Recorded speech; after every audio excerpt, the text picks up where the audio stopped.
ẹ̀yin fans mi mo lérò pé a ti rí fídíò woman kan báyìí tí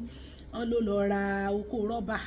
ó wá roko rọ́bà ọkọ ẹ̀ wá roko rọ́bà yẹn inú ṣáà ń bí ọkọ yẹn ó ń da gbogbo lérú ṣókò òun ò tóbi tó ni kí lè tó lọ roko rọ́bà kí lè tó ra dildo igbá kan àwo kan gbogbo àwa tá a bá ti gbọ́ fídíò yẹn ẹ̀jẹ̀ á gbọ́. kí ló fẹ́ fi. Oh, they calm down, go yẹ kí n explain. olùwàrà dídò. Calm down, go yẹ kí n explain. ṣé olùkọ́ ni. Ṣé sùúrù jẹ́ kí n explain. ṣé ọkọ mi ò tóbi tó ni. náà ṣé ọkọ mi ò tóbi tó ni. ṣé mi ò kí ń fún ẹ̀jẹ̀ tó máa ń ké o wá lọ ra dídò kí ló ra dídò fún. Sori ṣòro oúnjẹ tí mo fẹ́ ṣe fáwọn ọmọ báyìí. Ṣòro oúnjẹ tí mo ìfẹ́ calm down náà kí ló ń ṣe é báyìí náà. gbogbo fámìlì ló máa gbọ́. Gbogbo fámìlì ló máa gbọ́. gbogbo nǹkan tó ń sọ ìbá àwọn àdúgbò máa gbọ́. olùwàrà dídò. Àbáwọn àdúgbò máa bẹ gbọ́ gbogbo nǹkan tó wo bó ṣe múlẹ̀ tó ṣe dá lérú. Wo bó ṣe dá gbogbo ilérú. Àwọn bíbí sílẹ̀ jàre. Bíbí sílẹ̀. kó ikí dídò wàá máa kí bọ̀ àbí I don't understand. Ṣé o mọ ní sísè mo fi gẹ́ẹ̀tì ẹ̀ ní? Ó yá wá síta báyìí, ó ń dà. wàá gbà. Ó jẹ́ bíbí sílẹ̀. ayé ọ̀tá ti bàjẹ́ olùwàrà dídò. ibo mo ti ẹ̀ ní wá lọ. nǹkan tí mo fẹ́ sọ ń bi tọkùnrin yẹn ti sọ pé ṣókò òun ò tóbi tó ni bàbá oko tóbi kọ́ ni kókó oko kò dìgbà tó kó bá tóbi tó bá dàbí odó yán kó tó ṣiṣẹ́ tẹ fẹ́ kó ṣe oko tóbi is not the kókó oko ẹni tẹ bá ń fún wọn jẹ wọn máa ń ké kì í ṣe gbogbo kíké obìnrin ló pọ́n gbádùn oko obìnrin míì wà bẹ́yẹn tó jẹ́ pé ó kàn máa ké in order to make you feel pé bóyá òun fìdí oko yín yẹn kẹ́ ẹ mọ́ bá àṣà àdánláàmú kẹ́ ẹ lè jó wọn mọ́ ọ lọ live and direct gbogbo wa la mọ̀ pé oko rọ́bà ó ní detrimental effect lára tó bá pọ̀ jù àti sọ gbogbo àwọn bad effect tó lè ní lára fún obìnrin if it is too much àwọn míì náà wọn máa ń lò láti mọ relieve ara àwọn nǹkan bẹ́yẹn bẹ́ẹ̀ o ò lè rí láì lo oko rọ́bà it's not even good gbogbo àwọn chemical tí wọ́n fi ń ṣe àwọn bisphenol A glycerin latex PVC volatile organic compound VOC then glycerin gbogbo àwọn nǹkan yẹn wọ́n máa encourage growth of cancer cells ni because wọ́n máa bù sí in excess kó lè soften kó lè smooth so that kò ní gun yín ní ojú ara nevertheless ẹ má máa tanra yín oko rọ́bà ò lè dàbí oko then ẹ̀yin ọkùnrin náà oko tóbi kọ́ ni kókó oko ẹ lọ kọ́ bọ́n ṣe ń lo oko wọn kì í lo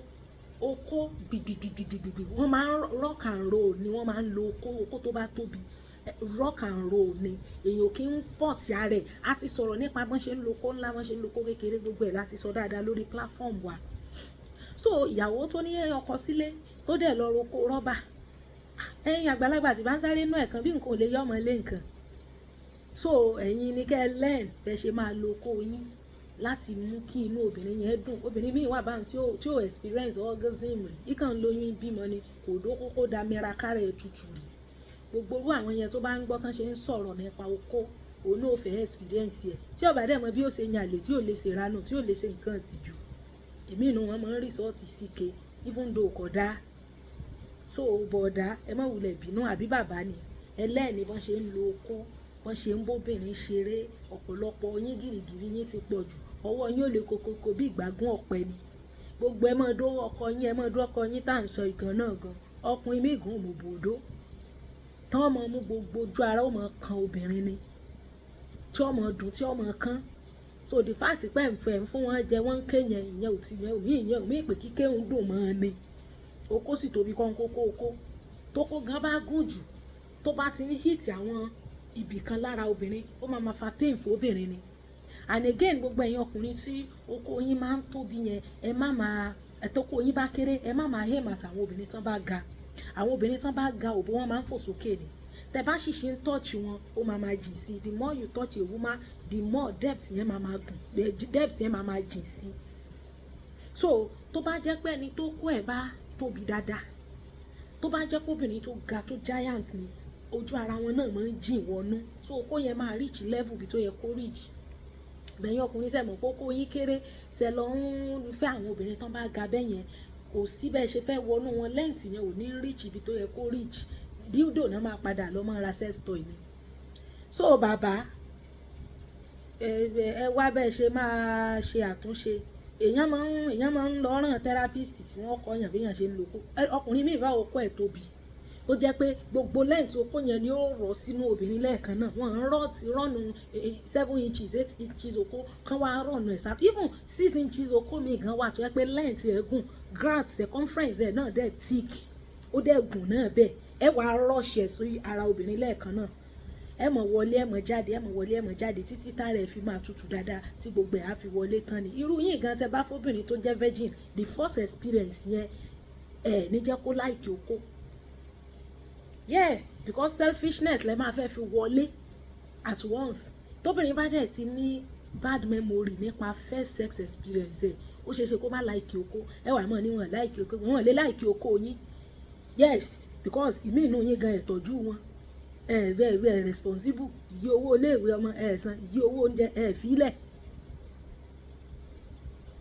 iye ọ̀rọ̀ gidi ní lẹ́nu wọn lè láìkí okó yín tẹ́ bá fẹ́ kàn ìyàwó yín láìkí okó yín ẹ mọ̀ ṣe dáadáa sí wọn ẹ mọ̀ responsible ẹ mọ̀ wúlò okó tóbi kọ́ ni kókó okó tó bá sáìsì okó kọ́ gan ló má tà èèyàn lè lóko kékeré èèyàn lè lóko 3 inches 4 inches bẹ́ẹ̀ ṣe ń wo tíyàwó rẹ̀ ó sì gbádùn ẹ̀ tí ò ní lọ ra dídò láti mọ ọgùmẹ́ǹtì ó ń fi ọgùmẹ́ǹtì nínà gbà tí ó lè yàn lè ṣe báwa náà là ń sọ pé ẹ mọ́ yàlè ẹ mọ́ faithful sọ́kọ oko yín yẹn ó ti ẹ lọ wá bẹ́ẹ̀ ṣe lò èèyàn máa ń lẹ́nu èèyàn máa ń rock and roll ni ẹ̀ ní mọ̀ ṣe gbìgbìgbìgbì kẹ́ máa àtáàkì obìnrin bíi pé wọ́n yìnbọn ni ti sú ẹ̀.